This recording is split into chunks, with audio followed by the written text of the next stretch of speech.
त्यामुळे पुढच्या घडामोडीकडे बातमी महत्त्वाची. आदेश आला की माघार घ्यावीच लागते. आता माझाच बळी असं वैशाली म्हात्रे यांनी म्हटलंय.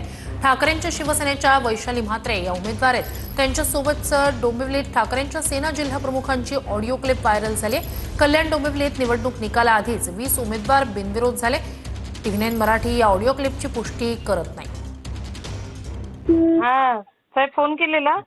कोण? वैशाली? वैशाली तर जेव्हा मागे घेण्यासाठी पक्षाचा आदेश आहे कोणाला?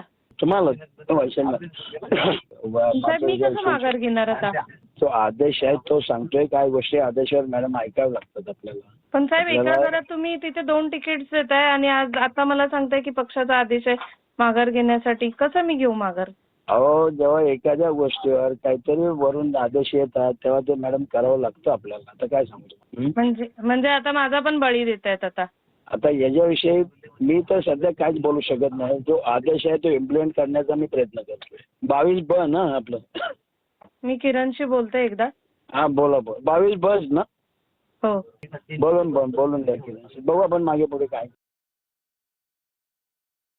मला माझ्याच पक्षाच्या जिल्हा प्रमुखांचा फोन येतो आणि सांगतात की 1 तास अगोदर तुम्हाला फॉर्म मागे घ्यायचा आहे, तुम्हाला माघार घ्यायची आहे. त्यांनी अक्षरशः पैसे घेऊन तिकीटं विकली आणि एका घरात 2-2 तिकीटं दिली.